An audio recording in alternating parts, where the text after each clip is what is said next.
네, 오늘 저녁에 주시는 말씀은 시편 140편 1절에서 13절까지입니다. 시편 140편 1절에서 13절까지 말씀 보도록 하겠습니다. 네, 우리 한 목소리로 함께 읽겠습니다. 여호와여, 악인에게서 나를 건지시며 포악한 자에게서 나를 보존하소서. 그들이 마음속으로 악을 꾀하고 싸우기 위하여 매일 모이오며 뱀같이 그 혀를 날카롭게 하니 그 입술 아래에는 독사의 독이 있나이다. 여호와여, 나를 지키사 악인의 손에 빠지지 않게 하시며 나를 보존하사 포악한 자에게서 벗어나게 하소서. 그들은 나의 걸음을 밀치려 하나이다. 교만한 자가 나를 해하려고 올무와 줄을 놓으며 길 곁에 그물을 치며 함정을 두었나이다. 내가 여호와께 말하기를 주는 나의 하나님이시니 여호와여, 나의 간구하는 소리에 귀를 기울이소서 하였나이다. 내 구원의 능력이신 주 여호와여, 전쟁의 날에 주께서 내 머리를 가려주셨나이다. 여호와여, 악인의 소원을 허락하지 마시며 그의 악한 꾀를 이루지 못하게 하소서. 그들이 스스로 높일까 하나이다. 나를 애워싸는 자들이 그의 머리를 들 때에 그들의 입술의 재난이 그들을 덮게 하소서. 뜨거운 숯불이 그들 위에 떨어지게 하시며 불 가운데와 깊은 웅덩이에 그들로 하여금 빠져 다시 일어나지 못하게 하소서. 악담하는 자들은 세상에서 굳게 서지 못하며 포악한 자는 재앙이 따라서 패망하게 하리이다. 내가 알거니와 여호와는 고난당하는 자를 변호해 주시며 궁핍한 자에게 정의를 베푸시리이다. 진실로 의인들이 주의 이름에 감사하며 정직한 자들이 주의 앞에서 살리다. 아멘. 네, 악인이라는 말이 처음에 나와요. 성경에 악인이 제일 처음 어디에서 나오는가 찾아봤더니 아브라함의 기도에 나옵니다. 아브라함이 주님께 기도합니다. 주께서 의인을 악인과 함께 멸하려 하시나이까. 창세기 18장에 나오는 말씀이죠. 여기 악인은 이제 소돔 사람을 얘기하는 거예요. 그래서 소돔을 멸망시킬 때 아니 내 조카 롯이 거기 있는데 함께 멸망했어야 되겠는가 하는 생각으로 지금 기도하면서 악인이라는 말을 처음 아브라함의 입에서 우리가 들을 수가 있습니다. 자, 근데 소돔 사람이 악인으로 불리는 이유가 있어요. 창세기 13장 13절에 보면은 소돔 사람은 여호와 앞에서 악하며 큰 죄인이었더라. 이런 평가가 나옵니다. 자, 이들이 도대체 무슨 악을 얼마나 저질렀길래 이러한 평가를 받았을까? 하나님이 소돔을 향하여 가실 때 이제 하신 말씀이 있습니다. 그 말씀을 들어보니까 요약하면 창세기 18장 20절에서 21절인데 요약하면 이래요. 소돔과 고모라에 대한 부르짖음이 나에게 상달되었다. 소돔과 고모라에 대한 사람들의 억울한 외침이라고 볼 수가 있습니다. 그들이 너무나도 끔찍한 일을 많이 당한 거예요. 아주 소름 끼치는 일들을 많이 당하고서는 하나님께 고소 고발을 하는 그 얘기가 내 귀에 가득했다. 그렇게 하나님이 거기에 대한 반응으로 이제 소돔을 찾아가서 그게 진짜인가 아닌가 알아보려 하셨다는 얘기를 하고 있습니다.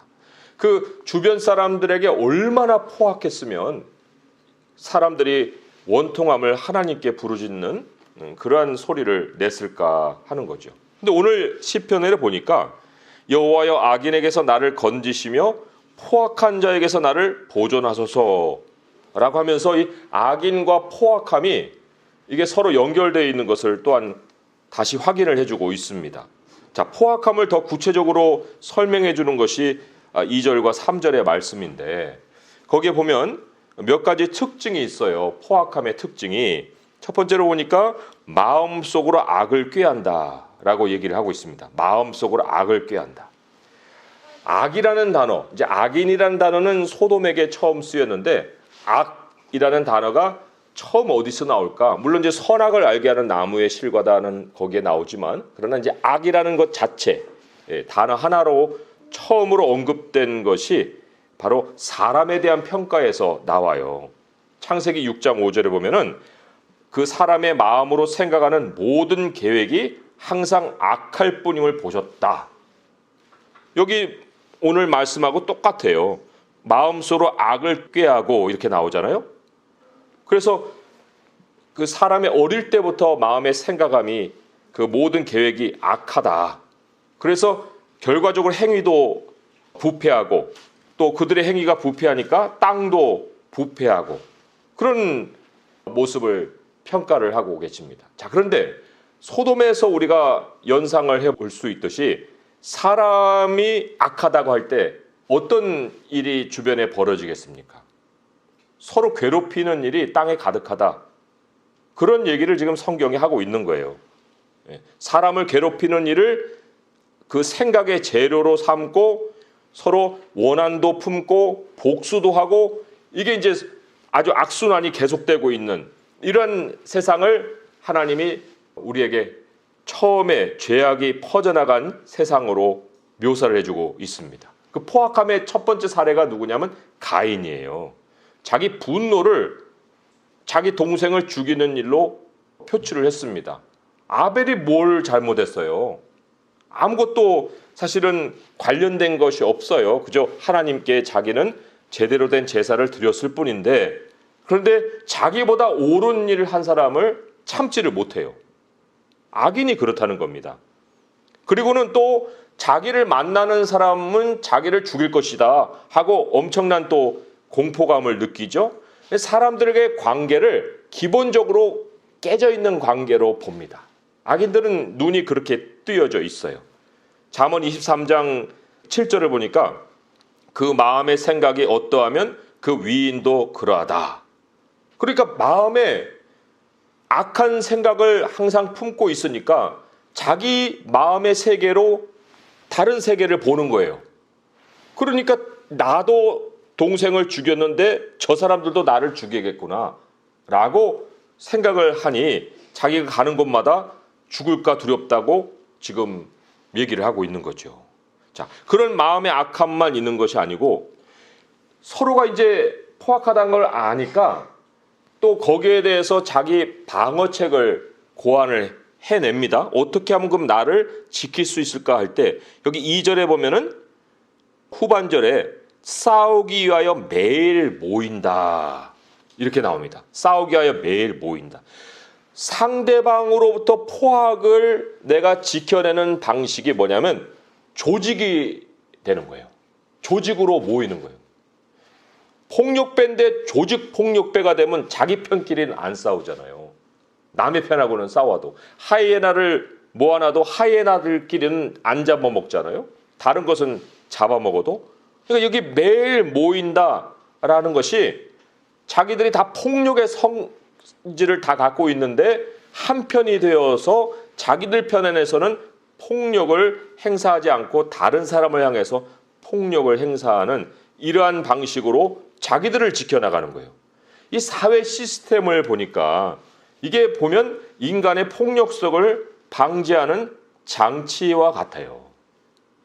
자기 조직은 자기 이익이 걸려 있으니까 자기 조직 안에서는 해를 가하지 않지만 남의 조직은 이게 적인 거예요.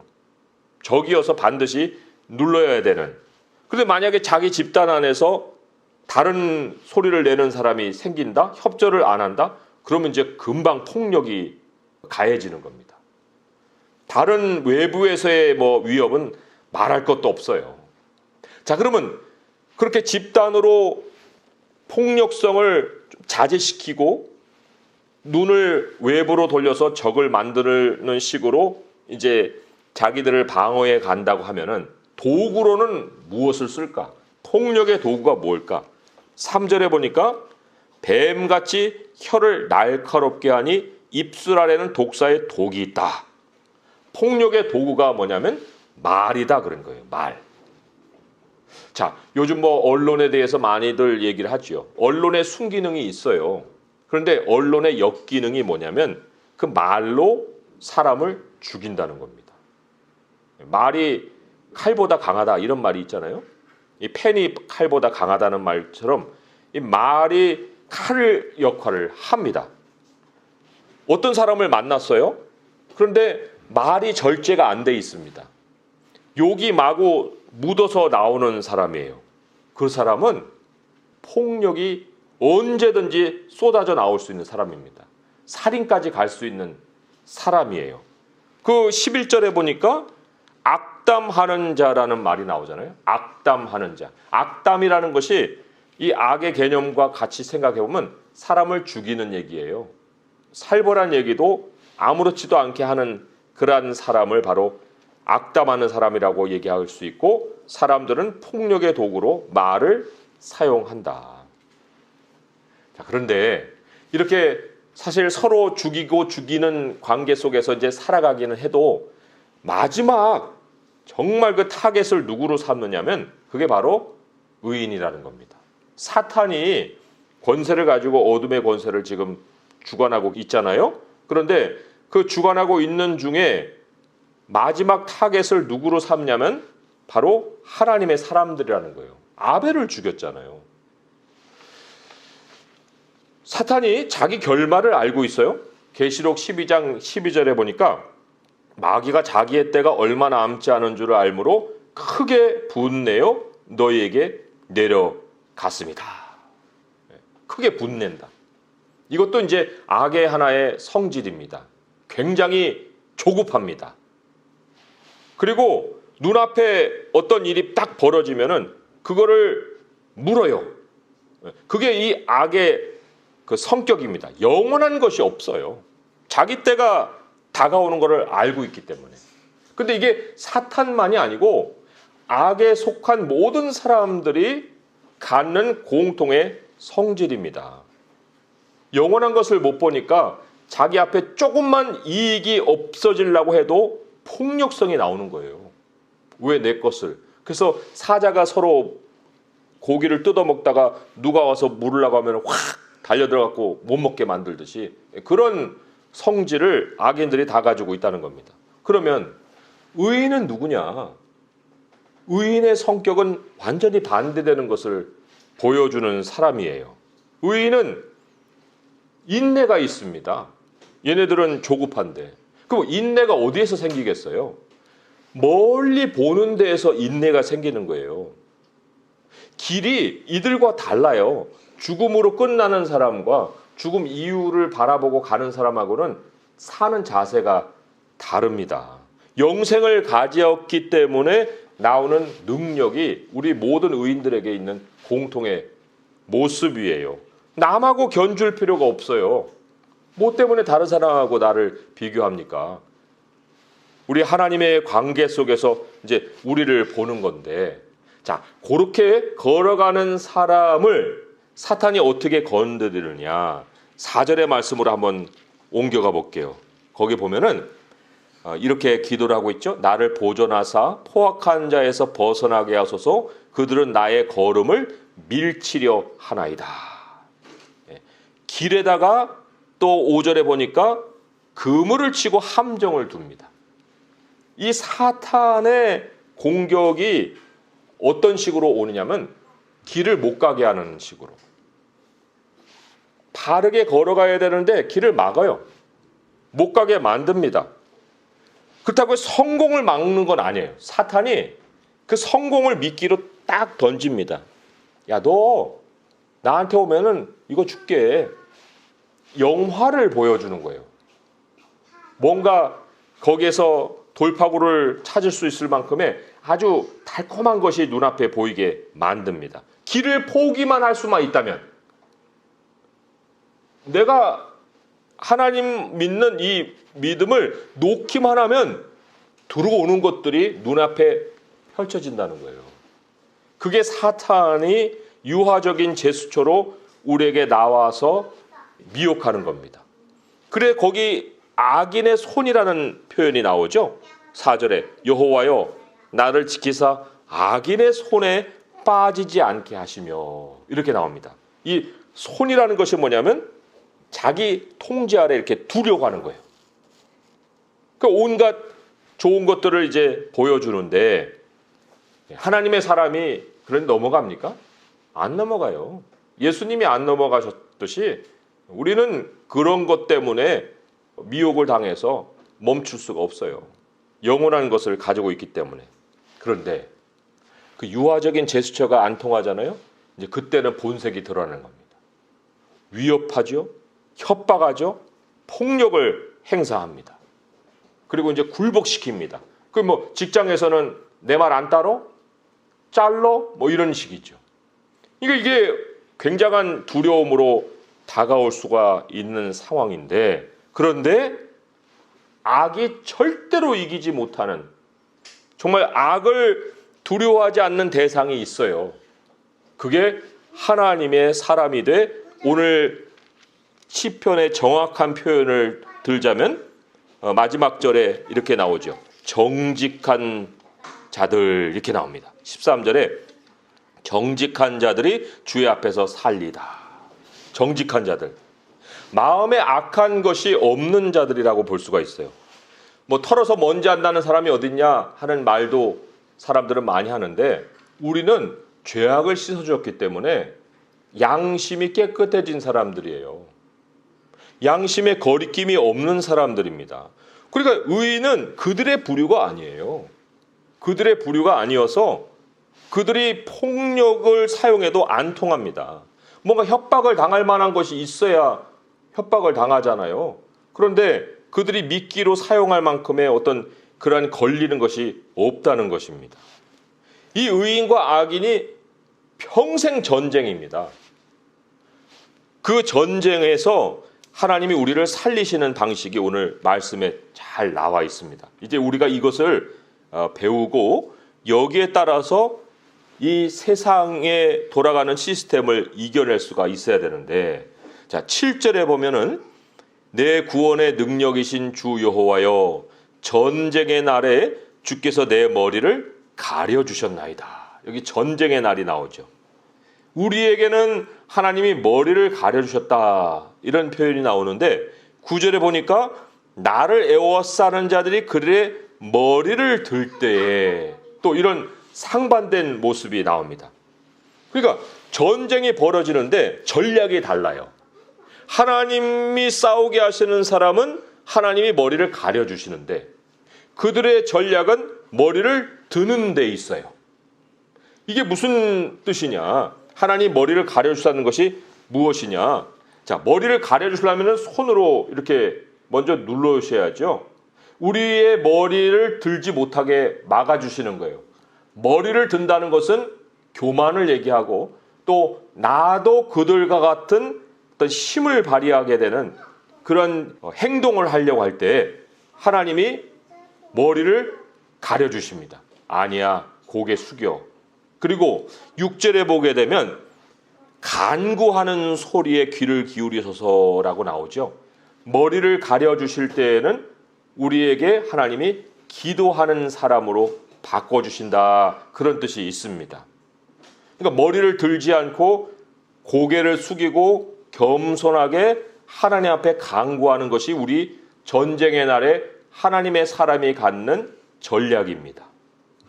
거기에 대한 결과로 12절에 보면 내가 알거니와 여호와는 고난당하는 자를 변호해 주시며 궁핍한 자에게 정의를 베푸시리다.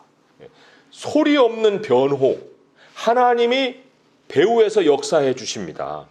상황이 반전되는 것을 성경은 정의라고 얘기합니다. 우리가 오히려 고개를 숙였더니 하나님이 변호해 주시고 반전하는 상황을 맞이하게 하신다는 거예요. 그런데 반면에 9절에 보면 나를 애워싸는 자들이 그들의 머리를 들 때에 그들의 입술의 재난이 그들을 덮게 하소서.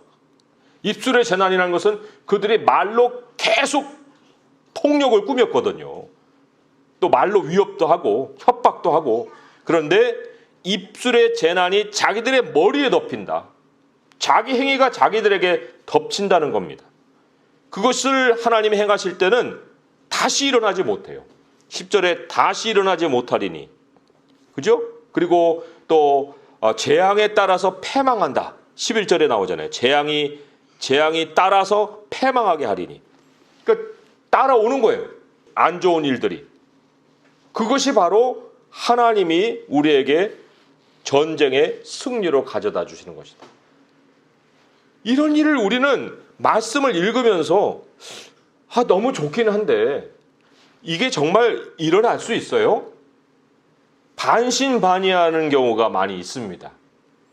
하나님이 그러한 사람에게 특별하게 쓰시는 단어가 있습니다. 그게 13절의 진실로라는 말이에요. 진실로. 진실로라는 거는요, 예수님이 매우 많이 사용하신 표현입니다. 제가 찾아봤더니 마태복음에 34번 나와요.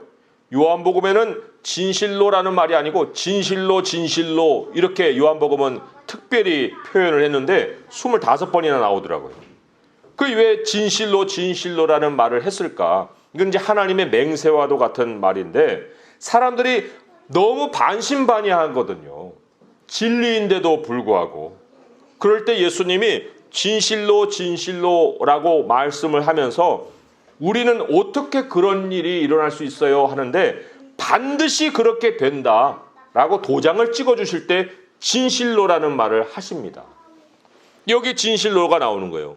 진실로 의인들이 주의 이름에 감사하며 정직한 자들이 주의 앞에서 살리다. 하나님의 이름을 기억할 일들이 벌어지고 그것을 감사하게 될 것이다. 그러니까 사람이 상황을 반전시키는 것이 아니라는 거죠. 주의 이름에 감사하고 또 주의 앞에서 산다. 주의 앞에서라는 것은 하나님의 임재 안에서라는 뜻이기도 합니다. 하나님의 임재 안에서 살아간다. 자, 그러니까 악인의 공격이 폭력성이 더해지면 더해질수록 우리 주님은 뭐라고 얘기하시냐면 진실로라고 얘기하시면서 그들이 그렇게 공격을 할수록 너의 터는 더 견고해질 거야. 주 앞에서 산다는 거, 주 앞에서 살게 될 거야. 너는 계속해서 내 앞에 두고 내가 너를 살린다. 이런 약속을 지금 해주고 계시는 겁니다. 이 말씀을 우리가 받았을 때 우리 마음에 이제 정리를 해야 되는 거예요. 이런 상황이 언제든 찾아올 수 있습니다. 그 언제든 찾아올 때 오늘 말씀이 우리에게 주는 그 교훈을 따라서 내가 머리를 숙여야겠구나. 머리를 들어서는 안 되겠구나. 나 하나 가지고 전쟁에 나가면 나 하나 무너지면 다 무너지는 거잖아요. 하나님이 함께 해주셔야 우리가 사는 거잖아요. 그 전쟁의 날에 하나님이 내 머리를 가려주시는 대로 머리 쳐들지 말고 내가 기도를 해야겠구나 하고 그 첫 번째로 내가 생각을 해야 되고 하나님이 나를 변호해 주신다. 말로 뭐 악담을 하든 뭐 언론 플레이를 하든 그거는 그들이 하는 방식이고 우리는 하나님이 변호해 주시면 되는 거예요. 내가 침묵하더라도 하나님은 소리 없는 소리로 그들에게 말씀을 하신다는 겁니다. 그런 하나님의 변호가 있을 뿐만 아니라 하나님의 정의가 있다. 반전이 있다. 상황은 반드시 하나님이 이끌어 가시는 대로 바뀐다. 이걸 우리가 확신을 할 때 내가 주님 앞에 살고 있음을 알게 되는 거예요. 영원히 또한 하나님이 주님 앞에 살아갈 수 있게 해주신다는 걸 또한 알게 되는 것입니다. 우리의 삶이 끝나는 날까지 하나님이 우리를 그렇게 책임져 인도해 가신다는 거예요. 그래서 옛날에 가인의 그 범죄로부터 해서 세상은 홍수로 심판을 해서도 안 끝났어요. 지금도 악합니다. 참 우리가 신앙의 공동체 안에서 서로 믿음으로 교제하니까 사람들이 그렇게 악하는 줄을 모르지만은 정말 직장이 있는 곳에 가서 일터에서 현실을 맞는 우리 성도님들 매일의 삶 안에는 정말 이게 가슴에 아주 깊이 느껴질 거예요. 그렇구나. 사람들이 그렇구나. 내가 선한 대로 사람들이 선하게 반응하지 않는구나. 그런 거를 우리가 알 때 어떻게 이길까 하는 것을 우리가 이 말씀을 통해서 지혜를 얻어야 되고 또 그런 현장에 있는 우리 형제들을 도울 수 있도록 위해서도 우리가 기도함으로 그들을 도와야 한다 할 때 오늘 이 말씀을 잘 기억하고 하나님 내가 머리 숙여 기도합니다. 하나님이 변호해 주시고 하나님의 정의로 우리의 삶을 이끌어 주셔서 우리에게 항상 하나님의 마지막 결론이 임하게 하셔서 주님의 이름에 감사하게 하시고 우리 하나님 앞에서 살아갈 수 있게 하여 주옵소서. 이런 기도로 주님을 찾을 수 있기를 우리 주님의 이름으로 축원드립니다. 기도하겠습니다. 하나님 아버지 감사합니다. 우리 주님 현장에서 싸워가고 있는 우리 많은 성도님들 얼마나 참 힘겨운 싸움을 싸우고 있는지 모릅니다. 주님, 저희들이 기도로 돕기를 원하고 하나님이 정말 귀하고 귀하신 방식대로 오늘 진실로 하신 말씀대로 아버지 하나님이 변호해 주시고 정의를 베풀어 주옵소서. 하나님, 우리는 머리를 더 숙입니다. 하나님이 우리의 머리를 가려주시옵고 우리 아버지 앞에 기도하는 자리가 바로 전쟁을 승리하는 자리가 되게 하여 주옵소서. 오늘도 주 앞에 드리는 모든 중보기도에 하나님이 응답하여 주실 줄 믿사옵고 우리 주 예수 그리스도의 이름으로 감사하며 기도합니다. 아멘.